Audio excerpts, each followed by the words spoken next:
Welcome back to the Out of the Rough podcast. My name is Nate, and joining me as always is my co-host Jake. Jake, despite the lack of outrights we've hit thus far this season, with a big goose egg for both of us, at least on the PGA Tour, we found success elsewhere. But we're here. We're here for the biggest week of golf. It's Masters Week. So how are we feeling? Uh, Honestly amazing, Nate. I know, like you said, it's been a goose egg for both of us, so it's tough in that facet. But what better time to hit a winner than at the Masters? Just the most iconic golf tournament.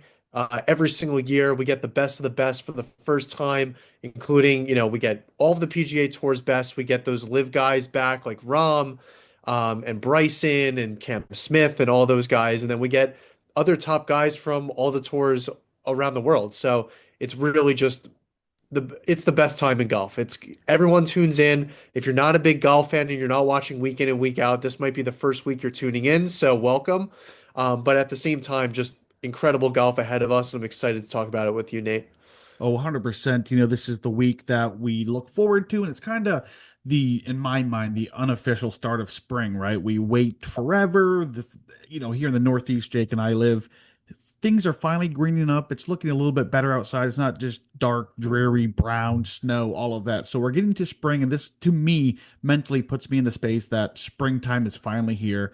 It's the Masters. It's Augusta National. You talked about it. The non-hardcore fans, maybe their first week, maybe attending a Masters party. I'm hosting one myself Sunday for the final round, like things like that. Like it's a huge week, and hopefully this is the week that we finally hit an outright this season. We've both given it heck all season long. We've had runner-ups, we've had top fives littered everywhere, so we know the process is working.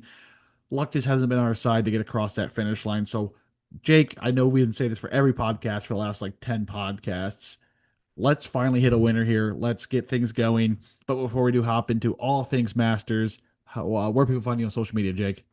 Yep, you can find me on X at JakeOOTR, where I post all my outright betting cards. Just make sure you give me a follow there. You could also join the Out of the Rough Discord, which is completely free with no hidden paywalls. We've got over 275 plus members, ranging from diehard golf fans to professional gamblers. Everyone sharing their insight and making it a super valuable resource to have every single week completely free to you. Nate runs our community wager tracker in that Discord. He compiles everyone's weekly picks into one clean list. It's great for seeing who the community is backing and celebrating those wins. So on that note, quick shout out to Sea Dog 74 on hitting JJ Spawn at the Valero Texas Open this week. Great hit, very entertaining tournament this week. We've It got a was. lot to cover, so we're not going to talk about it too much, but I mean, a lot of dogs in the hunt down the stretch, and JJ just came from what felt like out of nowhere to win that one. So good on him. Back to the regular scheduled intro. Nate and I share exclusive content in the Discord, including my tournament and round matchups, along with Nate's first round leader bets. If you want the link, just feel free to reach out to either of us and we will get that to you. And don't forget to check out ootrough.com for our weekly articles. Andrew covers the Hotel Planet Tour and Corn Ferry Tour. Nate covers the PGA Tour, DP World Tour, Live, and LPGA. And I cover the PGA Tour, including some DFS content. You'll also find Nate's shots gained putting by grass type on there, another completely free resource to have at your fingertips on the website. So if that sounds good to you, just be sure to check it out. Yeah, you can also follow myself, Nate, on Twitter or X at NateOOTR. Follow Out of the Rough on all forms of social media. Just search Out of the Rough. You'll find us there. If you're listening to this or watching this, I guess, on YouTube, make sure you hit the subscribe button. And then anywhere you listen to podcasts, if it allows for a subscription, please hit that button. It helps us out a ton. Reflecting back to the Discord, we also in there I offer our complete placement charts for every tour that we cover, from the PGA Tour down to the Corn Fair and Hotel Planet Tour, first round leader placement charts, all of that completely free in the Discord. I'll be playing sharing my first round leaders for the Masters there as well, which is a big thing here for the first time. The golf tip tracker will be doing a first round leader chart as well. So if you're interested in that, be sure to check that out. The website, Jake covered everything there. We also offer the Out of the Rough one and done. Each and every week, pick a different golfer, prize money is scoring, a free game to play to help you follow along some golf. We do PJ Tour, DP World Tour this season with some prizes on the line. And then, yeah, beyond that, be sure to check everything out because we have a ton to offer. So that's behind us, Jake. Let's talk the Masters, Augusta National. We know everything about it. The a tradition unlike any other. You'll hear that 1,000 times. We've seen the commercials, taunting us for the last 3 months, in between golf tournaments and all of that. So we're finally here. We're finally here, guys. The field, you know what we're getting, right? You're getting the world's best. You're getting the world's best amateurs. You're getting previous PG or Masters winners. And, boiling down to things, not sugarcoating things, this is the weakest field we'll see for any major, mainly because it's capped at like 90 some golfers. So you are already missing 40 some that would be on piled on top for the open and all of that. So we have a smaller field plus the introduction or the inclusion, excuse me, of the former winners. So you have, Angel Cabrera isn't coming out here to win this event. Like, you know, people like that. So that dilutes things. Of course, the amateurs along the way, but I mean, it's still the Masters. It's still the biggest golf tournament in the world. We do have a ton of storylines to follow. Of course, last year Rory McIlroy cemented himself in golf immortality, getting the Grand Slam completed. Chasing that since 2015, getting the demons off his back. We have Scotty Scheffler searching a third Masters, which would join Phil Mickelson, Sir Nick Faldo, Gary Player, Sam Snead, and Jimmy Dermont as three-time winners. And then he would only tail Arnold Palmer, who's won 4, Tiger Woods, who's won 5, and Jack Nicklaus, who's won 6. You have the likes of Xander Schauffele and Colin Morikawa, who could use this event. Same with Brooks Koepka to be one event shy of a Grand Slam. Jon Rahm, 23 champion, looking to become the first live golfer to win the Masters since the inception of that tour. You have Ludwig Oberg looking for his first Masters. He's played great here the first 2 seasons. You have some debutants like Chris Gotterup, a 2-time winner on the season so far. A debutant has not won the Masters since Fozzie Zoller won in 1979, so keep that in the back of your mind.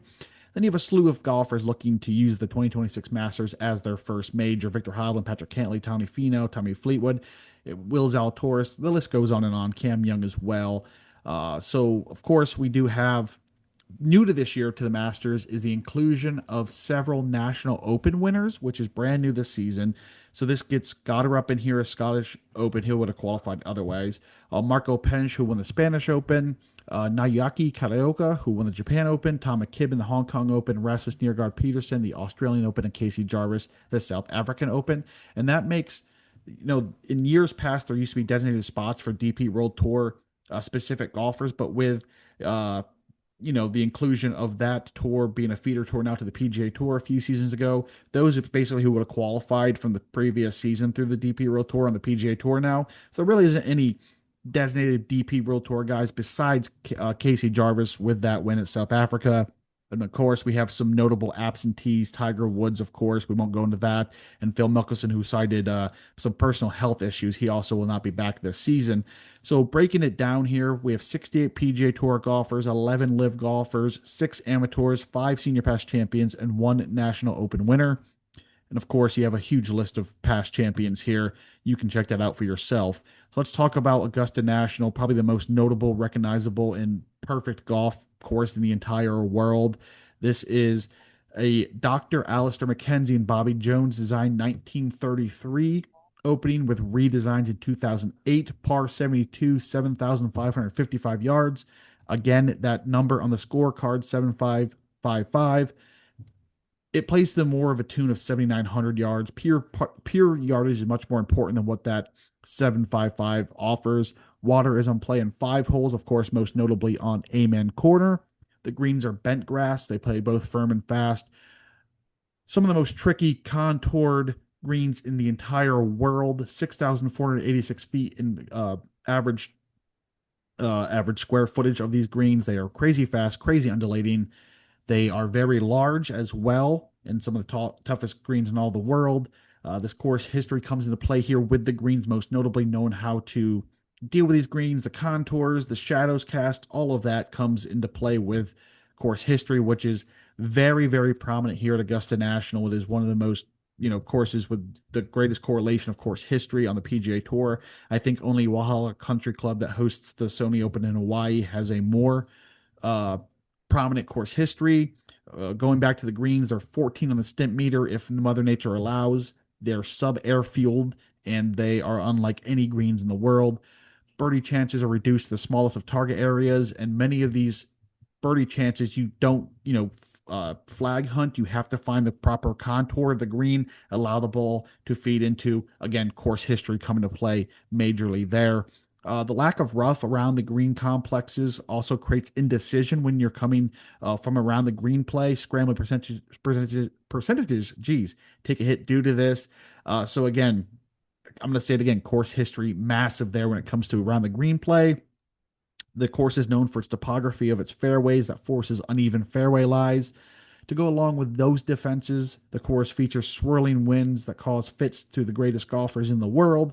Augusta National also yields the lowest penalty for missing the fairway among major tour venues.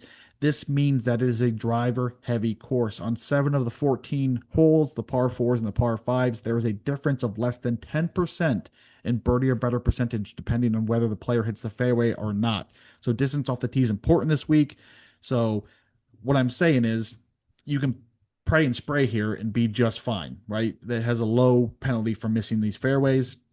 The par 5 15th and the par 3 16th must be taken advantage of this week for any hopeful winner. Uh, Minimize bogey chances, of course, across all holes. If you have a bogey hole or a double bogey, bounce back is massive this week. The list goes on and on here. So there have been many changes throughout the years, trees falling, changing shadows on greens, and all of this. But the only notable change here, if it's even notable for this installment, the 90th playing of the Masters, by the way, is the 17th hole's tee box has moved up 12 yards. So it now plays the par 4, plays as a 450-yard hole. I said a lot of words there, Jake. Anything you want to add about Augusta National Field? Anything this week? I think I just want to reemphasize what you said at the end there, Nate. If, everyone here, like, take our picks with a grain of salt. We've been kind of over here, so of course you should do with that as you will. But I just want to emphasize, like, off the tee, like, distance over accuracy, like you said, like, but at the same time, you can't be too wayward. It's always Yes. the case like that on the PGA Tour. But really, like, on my model, I hammered approach, I hammered scrambling, and I hammered putting because you need to be able to hit your iron shots close to the green. If you're not hitting them close to the green, you need to avoid three putts. You need to limit your scores, your big numbers here. You have to be able to chip because if you miss these greens, it's super tricky around the greens. But if you're able to do it really competently, that is how you win the Masters. You need a complete game. You need someone who could thrive under pressure. It's a true test. It's not just oh, we're going to see a birdie fest here. These guys are going to struggle. It's going to be awesome. And I'm excited to talk about our picks here, Nate, because I know we've talked about it at nauseum, but I have a feeling this is the week. One of us is going to find it. Yeah, and going back, you said a lot of stuff there about this golf course and all of that, and course history is massive. And Yeah. this course is set up in a way to make the golfers struggle. Augusta National and everything that the Masters brings isn't going to allow these guys to come in here and shoot minus 25 under. That'd be a hit to their, personality, to what they offer. So even if it is to be easier conditions, they're going to make harder pin placements, all of that. They're going to make these golfers struggle because it is Augusta National. You talked about the pressure there. We've seen some of the biggest collapses in the sport's history at this golf course. Example, Jordan Spieth. We've seen collapses of 5, 6, 7 strokes in the back nine to give away the Masters just because the pressure of that green jacket in the moment is that big. So it's going to be tough if you have a guy that has never won a major before, or maybe has only 1 or 2 PGA Tour victories, standing with a couple stroke lead coming down the final stretch. It can go away in the matter of a second at Augusta National. You can hit a green and the ball can roll off into water. Like, it's something like that. So it is massive. Let's get into these picks, Jake. I will lead things off since I have a few more than you. And if you've been following us this season, you know what's coming. It's Matt Fitzpatrick going back to the well here. I know he did me dirty. I can't even say that. The players, Cam Young outplayed him there. Nonetheless, Matt Fitzpatrick, I love that. He lost the players, right? The next week comes back to the Valspar and wins that event. That says something about Matt Fitzpatrick and the way he's playing golf right now. It would have been very easy for him to either withdraw from the Valspar or simply back down and just, when you're competing at a golf tournament, especially something as big as the players with the biggest purse in the world and, a huge, huge tournament, losing that tournament and being able to bounce back the next week and win the Valspar, that says something about Matt Fitzpatrick's mental state of this game and how he's playing right now. Some good course history as well. We're talking 40th last year, 22nd and 24, 10th and 23, 14th and 22, 34th and 21, and 46th in 2020, 21st in 2019. So he's hasn't missed a cut here. He's got some top 25, some top 10s littered in there. And of course, he has some good stats to back things up this week. He's currently ninth on tour tee to green. He's fourth in green and regulation, excuse me, third tee to green, seventh on approach, 10th in birdie or better percentage from par fours, 12th in par five scoring average, 17th in bogey avoidance, 25th around the green. The list goes on and on. There isn't really a glaring weakness for Matt Fitzpatrick. Maybe the greens, 96th in putting, 137th three-wood avoidance, but everything lines up here. When we talk about Augusta National, typically it's the guy that's playing the best overall golf coming into this week. And I think you can categorize Matt Fitzpatrick in that category, not only with the finish, the runner up at the Players, you're talking a win at the Valspar, 41st at the Arnold Palmer, 24th at the Genesis, 14th in Pebble, 9th in Phoenix, 63rd in the American Express. And you can even go date back to the fall and all he's done in the DP World Tour. But Matt Fitzpatrick is one of the best golfers in the world. He is super hot, and he's one of the best ball strikers and iron players in the entire world. So 26-1, Matt Fitzpatrick takes down the Masters this week. Yeah, Nate, I love the call. Over the course of his career, he is a phenomenal short game player. And Mm-hmm. like you said, his recent course history has just been absolutely, I mean, his recent form Form, has just been incredible, right? Phenomenal off the tee, on approach, really just every facet of the game is complete clicking game. for Fitzpatrick. Don't have much to add there. I love the call. He's sixth in my model this week. My card's still a little open-ended here, so definitely someone I'm going to take a stronger look at, but I love the call there. Heck yeah. Well, stage is yours, Jake. Who's your first play for the 90th playing of the Masters? Yeah, my first play here I think is going to be awfully popular this week. And full disclosure, it's not in yet, but it will be in shortly. It's Cam Young. I believe he's sitting at 24-1 right now. Yep.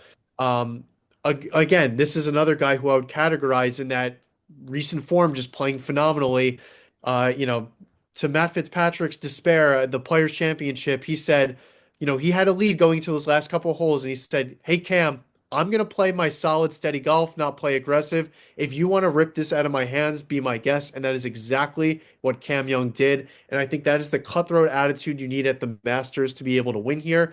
Because even if you have a lead, which I mean, Nate, this is a whole different topic for a whole different podcast, but nobody has held a Sunday lead in God knows how long on the PGA Tour. It's been insane. Oh my God. But Yeah.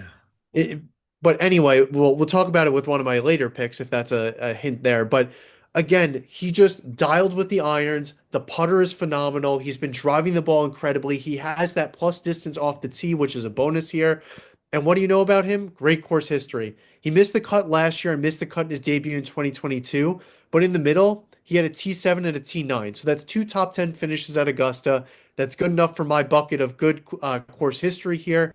And again, I just think that he's an all-around golfer in good form with good finishes here that is super live to win this event because he got that monkey off of his back. He got that win at the Wyndham. He got his huge win at the Players in his last start. And I think that we said it, Nate. Once Cam Young got his first win, the lid was off and he's going to rattle off a couple in a row. He's on two in his last 15 starts, let's say. And I think this could be very well be his third win and his biggest one to date. Yeah, and you need a calm demeanor to come in here to Augusta National. Cam Young brings that. Look, when he won the Players, he barely showed emotion. We've seen him be a runner-up 1,000 times in his career before that win at the Wyndham. Not emotional about it, nothing, speaking to the media, anything like that. So I think that calm demeanor will be a big thing on top of being one of the hottest golfers in the world and winning the Players and all of that. We saw Rory win the Players last year, come into Augusta, win that event. So there's correlation there possibly. But we know what Cam Young brings to the game. He is a complete tee to green player, super calm demeanor, and we know he's one of the best golfers in the world. And you mentioned it. He got that monkey off his back with the win. The Wyndham comes in the Players. So maybe the next step here is winning Augusta National. Good course history as well. All right, so my first of two futures here. And this one, I'm not really a future player because in past history they have not played out for me, right? I have these ideas that they're massive and huge, and I'm gonna be all this, but usually they don't work out for me. So Colin Morikawa 35-1 is where I'm at. Not horribly. I think you can still find 35 somewhere, but typically he's about 30ish right now, so it's not awful. And that's because he withdrew from the Players with the back spasms, then came back and withdrew from the Texas Hero or Texas Children Houston Open, citing those back problems as well. So he hasn't played since with the Arnold Palmer essentially because he played one hole at the Player. So that's a hindrance. That's not great for someone that's backing Colin Morikawa. Of course, I played this feature way back at the Pebble Beach where he won that event, and again, he fits what you need at Augusta National. He does everything that you want at this golf course. We're talking him, he's first on tour and approach. He's second in green regulations. He's fourth in tee to green and par fives, 14th in par four birdie or better, 30th in bogey avoidance, 56th in driving distance. He's 100th in putting, so we know that's the problem. 102nd in scrambling. That's due to his putting. It's going to be hit or miss with Collin Morikawa when it comes to the putter. That's basically what it boils down to. Beyond his win at Pebble Beach, he also has some great performances across the season. Seventh at the Genesis. He won the Pebble Beach, of course. Good course history, too, as Augusta National. Obvious with his play. 14th a season ago, 3rd in 2024, 10th in 2023, 5th in 2022, 18th in 2021, 44th in 2021. That 2021, there was the spring and fall because of COVID, right? Either way, this is a guy who has littered top fives. He has a third, he has a 10th, a fifth. Massive performances at Augusta National, knows his way around the golf course. And if he is healthy and those irons are dialed, he's going to come in here and compete and have a top 10, top five.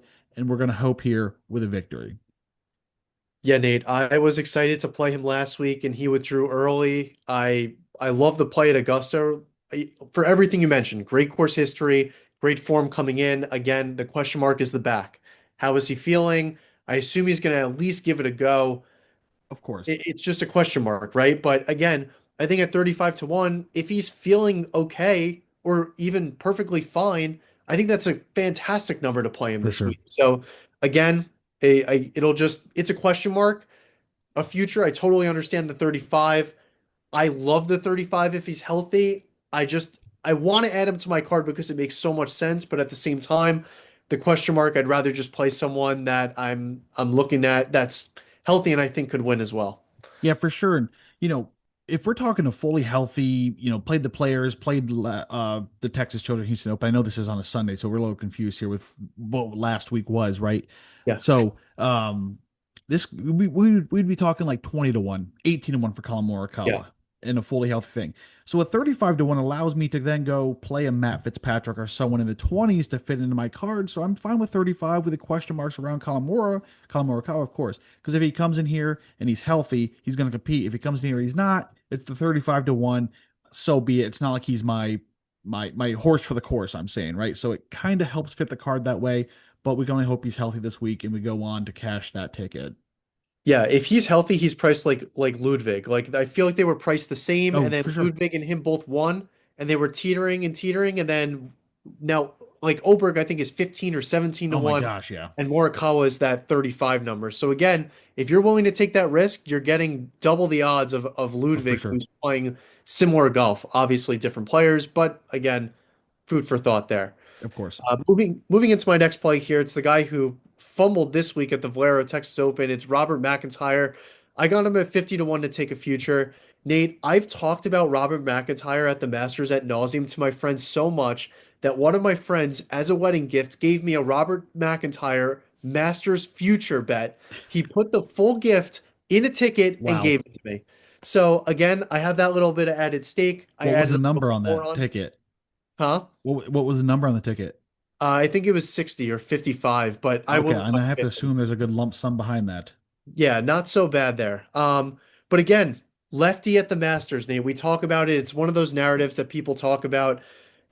These guys just apparently, if you're a lefty, the shot shape just feels more comfortable. It makes a lot more sense. And we've seen that through McIntyre in his finishes at the Masters.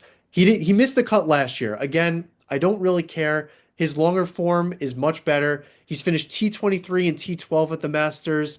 Obviously, a fantastic finish at the Valero, which came last week with the T2. He fumbled it on Sunday, but again, there's something to it when there's these extra holes on Sunday that I'm like, you know what?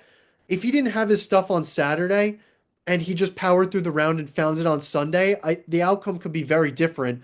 There's a lot of guys, if you ask any golfer, if they're playing well in a tournament, they'd say, hey, I would play all 4 rounds today if I could. That's kind of what these players got on Sunday. They got to play all these, extra holes to finish it out. And, it is what it is. But anyway, Robert McIntyre coming in with some solid form at the Genesis T20, a T24 at the API, a fourth place at the Players, a runner-up. He's trending in that upward direction. He's played well at the Masters before.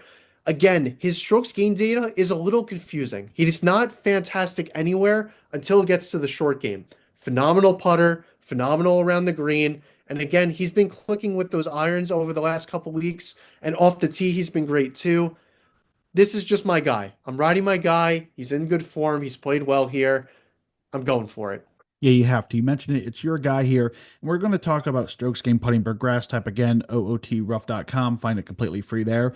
McIntyre is a phenomenal bent grass putter. I know these are different, bent grasses than we're typically used to, but it is technically a bent grass, right? We have bent grass greens here. He gained 0.8878 strokes per round putting on bent grass, dating back to 2024 when he joined the PGA Tour. So he has when it comes to bent grass greens, the first name that tips my head is Robert McIntyre. He does well for some reason on these type of greens. So that's an added incentive for, backing your guy. Okay, let's roll into my next guy here. And I think this is a crossover, Jake, if I'm not mistaken. It's Minwoo Lee, 54 to 1. That's just a massive number. And this guy's going to be super popular. He's going to be on the most tipped chart for the GTC. No way around it. 54 to 1 is a huge number for Minwoo Lee. We both had him circled. We've talked about this, behind the scenes, not in the pod, when we've been just chatting, that Minwoo Lee is kind of one of our guys here. Second on tour in par fives. He's ninth in par four, birdie or better. 10th tee to green, 13th driving distance, 27th putting. He plays at Australian golf, right? Bombers off the tee who are great in short game. 28th around the green, 34th in bogey avoidance. Really no big concern here. 86 approximate hole from 200 plus yards. Semi-decent form at Augusta National as well. 49th a season ago, 22nd in 2024. Missed the cut in 23 and a 14th in 2022. So a top 25 and a top 15 here at Augusta. Good form coming this week as well. Third at the Texas Children's Houston Open, 32nd at the Players, 6th at the API, 12th at the Genesis, 2nd at Pebble Beach, 28th at the Phoenix Open, and 38th at the American Express. We talked about the importance around the green here. Who's better than the chef? What is it? What's his nickname? Mr. Dr. Chapinski. Yeah, Dr. Chapinski here around these greens. He's going to come light it up, and we know this is a fan favorite. If Minwoo Lee's, in contention down the stretch, they're going to let him cook chance left and right. It's going to be a magical scene. But 54 to 1 for a guy in that good of a form who matches well at this golf course could not be ignored. So Minwoo Lee's on my card, Jake. Yeah, Nate, this is our sole crossover, so let's hope he gets it done. But everything you said and more, he's playing such good golf. We watched Cam Young take that step a couple weeks ago at the Players. That's a huge win for him. I feel like Minwoo Lee is another candidate here to take another huge step in his career on the PGA Tour with a huge win. It would obviously be his first major, but at the same time, I think he's ready. He's peppering these top finishes. I think that he's cool, calm, and collected under pressure in most circumstances. Again, the Masters is a completely different level. But I think that this guy has the game, the creativity to have success around Augusta National, and I'm excited to see what he could do this week, coming in on probably the best form of his career. Oh, for sure. For sure. Jake, what do you have? You have one guy left here? I have one guy left here, yes. All right. So let me hop into my next guy quick. So I have two after that. So I don't want to rattle off three guys in a row if you don't mind me stepping in here. But I'm gonna roll here. I'm gonna do my lefty of myself, Akshay Bhatia, 65 to 1. We know that this is a natural and elite ball striker. We've seen it across his career when he started coming up through the ranks. But he's also currently ninth on tour in strokes gained putting when he switched to the long putter. So that gives me confidence to roll out Akshay here this week at Augusta National. He's currently also third on tour in par four, birdie or better, eighth on approach, 19th in both par fives and tee to green, 26 bogey avoidance, 32nd scrambling, 33rd green relations, 49th around the green. The list goes on and on here. He's about tour average and average driving distance, so there isn't anything to add there. But he last teed it up at the Hero Indian Open on the DP World Tour where he missed the cut. I don't care about that. He came over from the States, played a tournament, went to India as a Hero ambassador. So he was just there to basically collect a paycheck and go back home. So he missed the cut there, whatever. Back to the PGA Tour, 13th at the Players. He won the API, placed 16th at the Genesis, 6th at the Pebble Beach, and third at the WM Phoenix Open. So insane form there with a victory, a big one at the API, 42nd here a season ago, 35th in 2024 at Augusta National. And I also personally believe there's a direct correlation between the API, Bay Hill, and the Masters. I don't have stats to back this up. This is just a visual thing of looking at leaderboards. Scotty Scheffler won here in 2023, winning the API and then going on to win the Masters. I think Rory was 15th at the API a season ago, goes on to win the Masters. I'm sure if you look back, there's other correlation here. But he got that big victory. Lefty, if that is a true thing besides the eye test, Jake, great form, elite iron play. The putter is rolling hot. So I think Akshay is live to win the Masters at 65 to 1. Yeah, Nate, just hearing you talk, I think I talked myself into it as well. It's just he's playing such good golf, right? We've talked about, I think, the three most recent winners on the PGA Tour essentially on our betting cards Mm-hmm. between us. So it's one of those that playing great golf, the lefty narrative. I was scared of him because of his course history. It's nothing crazy. He Yeah. made the cut, finished 35th in 2024 and 42nd in 2025. He lost on approach in both those finishes, and his approach this season has been absolutely phenomenal. So if he brings those irons in with that hot putter, I'm not worried about Akshay at all. No. 65 is a big number for a guy with legitimate win equity. Oh, for sure. And another thing to note, if you're not paying attention to the DP World Tour, right, you see that missed cut and you're like, maybe he's not in as good a form as I think.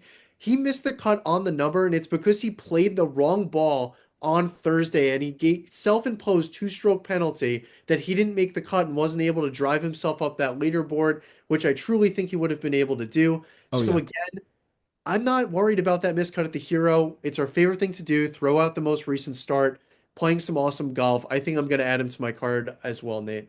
Let's roll a double crossover for the out of the rough guys. So there's two chances for us to get a double this week. But yeah, I love everything Akshay's bringing to the table this week. Yep. Okay, moving into my last play here. Again, take this as you will. He's my guy, Brooks Koepka. I took him at 50 to 1. So again, if we're throwing out that last start for Akshay, he had a horrendous start at the Texas Children's Houston Open, like lost across the board, looked like he didn't know how to golf. It was abysmal. I'm happy to throw that out. It's Brooks Koepka coming into a major. He's been at Augusta all week, figuring it out, saying to himself, "This is the tournament that I want to win. I want to shove it in those live guys' faces that I came back, I established myself, and I'm here to stay." And if you look at his starts before the Texas Children Open, he's been playing phenomenal. Cognizant, he finished T9. The Players, he finished T13. The Valspar, he finished T18. His ball striking over those three starts was nuclear incredible. And the putter was even cooperating, which is something that for Brooks Koepka, that's his struggle and the concern. The around the green and the putter is up for grabs. But I'm hanging my hat on his ball striking, hanging my hat on that he's already a major champion. He's gonna put his full focus and effort into winning this week because that's what we know Brooks Koepka to be. He's a major champion. He shows up to these events, even if you don't think he's going to, and he kicks some butt. If you look at his history here, he's never won the Masters, which is another added fuel to his fire. But he has two runner-up finishes, which came in 2023 and 2019. He also has three additional top 20 finishes at the Masters over his career. Uh, Good course history. I'd argue that he's playing well. Plus distance off the tee, incredible approach. If this guy's short game is clicking, I think that he's very live at 50 to 1. Yeah, before his last start, he was first on tour and strokes can approach as well, if that's saying something. And what a nail in the coffin it would be for Liv if Brooks Koepka leaves Liv, joins the PGA, makes a few starts, then wins the Masters. That would be absolutely devastating to Liv and all their backers if that were to be the case. So I'm kind of here for it if that were to happen. That'd be quietly amazing. I don't want Liv to go because I make a lot of money on that tour, but yeah, it is. It would be insane. It would be insane if Brooks Koepka again gets four starts in the PGA Tour and then wins the Masters after leaving Liv. Yeah. All right, guys, I got two long shots I'm going to rattle off for you, one future and one not. So I'm going to go with the first one here, which I surprised myself with this play. Harris English, 110 to 1. Massive number here this week. Some good course history at Augusta. 12th a season ago, so we're 22nd and 24, 43rd and 23, and 21st and 21. Last played the Texas Children Houston Open at 21st there. Prior to that, he missed the cut of the Players, but he was 24th at the API, 22nd at the Genesis, 24th at Pebble, 28th at Phoenix, 22nd at the Farmers, and 27th at American Express. 11th on tour in par 4, birdie or better, 15th in putting, 23rd in scrambling, 35th in bogeys, 43rd in three putt avoidance, 62nd approximating the hole from 200 plus yards. The round the green play here is 109. The approach is 110, but I think the rest of the stats make up for that. So this is if you look at his stats here, he's littering top 20s and top 25s all season long. Great course history and just a calm, cool, collected golfer with some good stats to back it up. I mean, look at what he did last year at these majors. He was a top 10 merchant in all these majors and then played himself into the Ryder Cup because of doing so. But when it comes down to consistency, good course history at Augusta National, a calm, cool, collective demeanor. I think there is a chance that out of the blue, come Sunday, with all this pressure around him, say there's some names at the top of the board that start crumbling under pressure. Harris English, just the consistency of how he plays the golf, maintains himself across the board and just pokes out of nowhere and can win the Masters. I think there's a real chance Harris English 110 to 1 could win this event.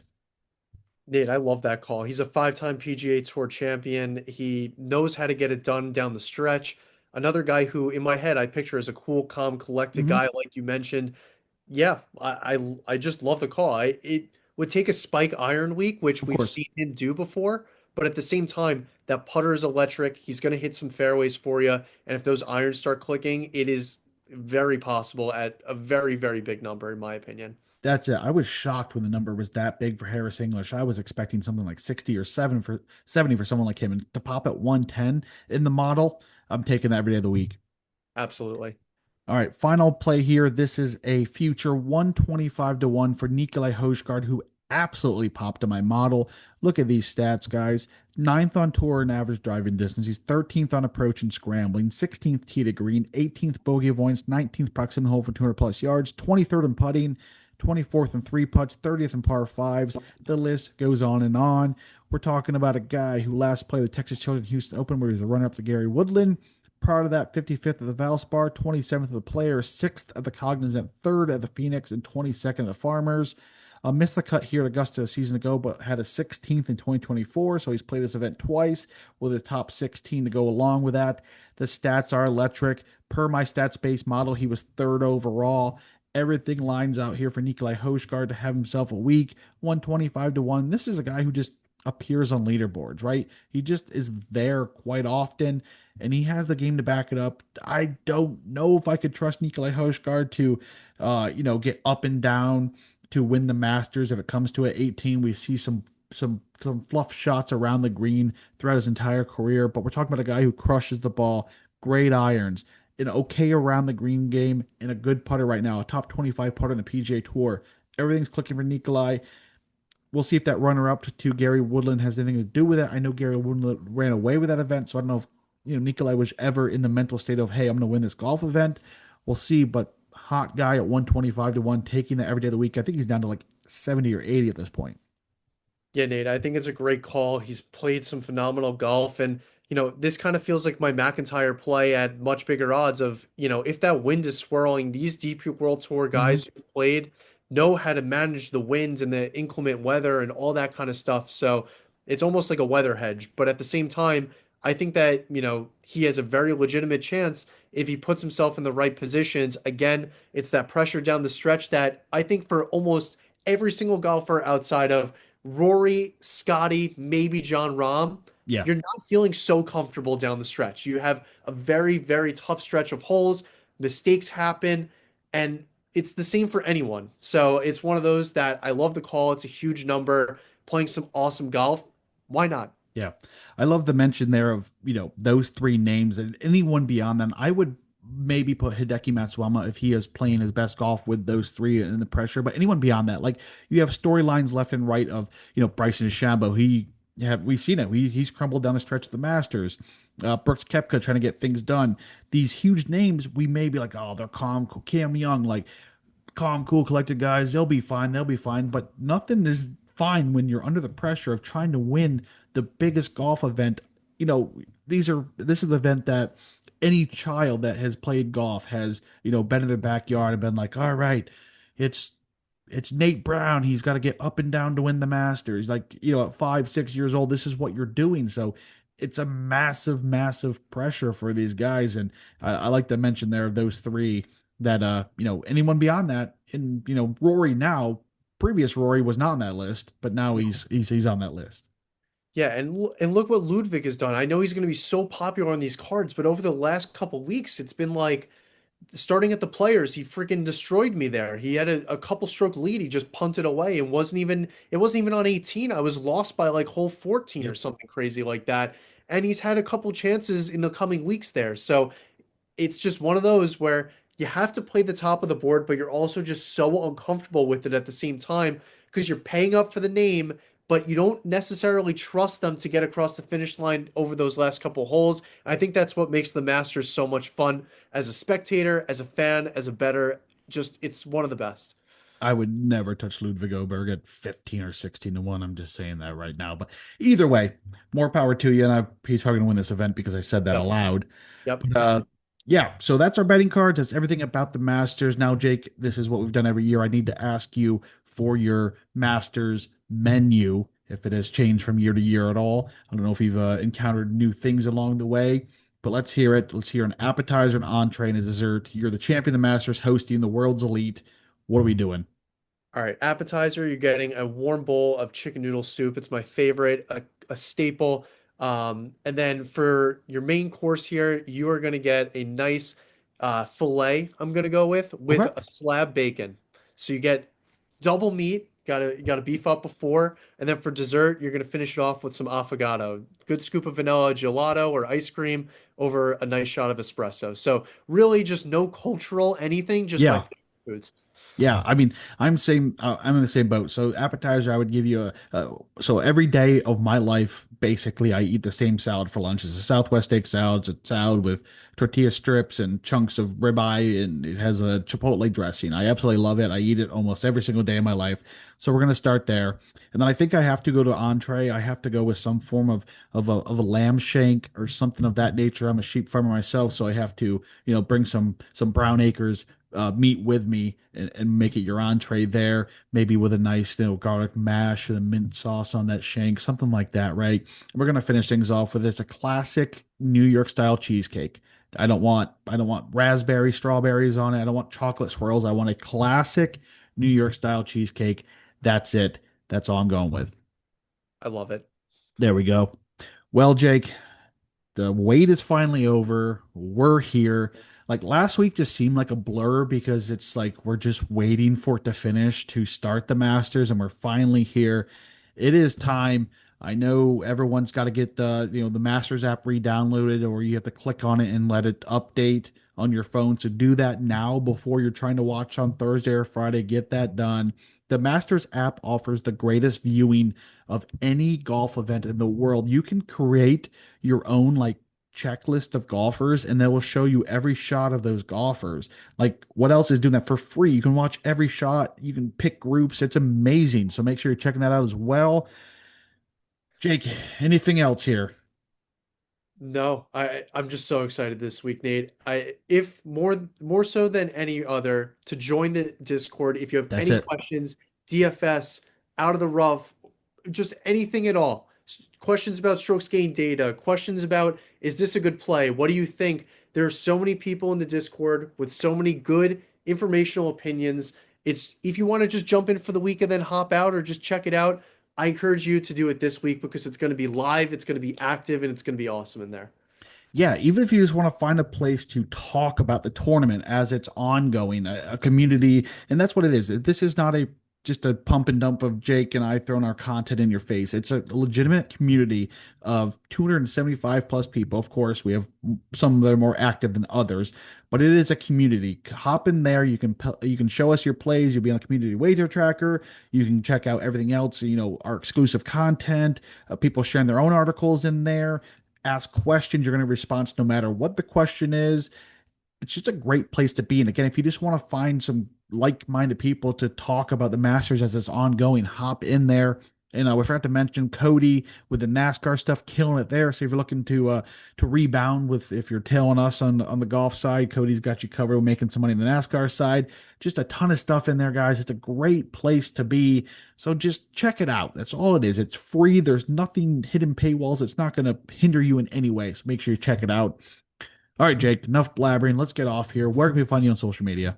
Yep, you can follow me on X at JakeOOTR, where I share all my outright betting cards. Again, I encourage you to join the Out of the Rough Discord, 100% free, no hidden paywalls. The community includes 270 plus members and is an excellent free resource to have at your disposal. Just reach out to Nate or myself, and we will get you the link to join that. Yes, be sure to follow myself, Nate, on Twitter at NateOOTR. Check out Out of the Rough for everything we do. Shout out to Andrew for everything he does for the Corn Ferry Tour and Hotel Planet for. Shout out to Jake for the DFS content for the PGA Tour. We cover it all from the PGA Tour, DP, LPGA, Live, Corn Ferry, Hotel Planet. I think I covered it all there. I think there's 6 tours we cover in total every single week, full breakdown, course, field, everything inclusive.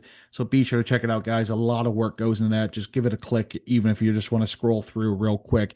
Check it out. Strokes King putting per grass type, massive time sink that's on there as well. Completely free. Everything we do is free. There's not a single dollar invested in anything we do. So check it all out for us, guys. And yeah, let's have ourselves a week. Enjoy it. Even if it's not, hitting an outright, just sit down, enjoy what's happening on the TV screen. And yeah, that's it for this week. We'll see you next time.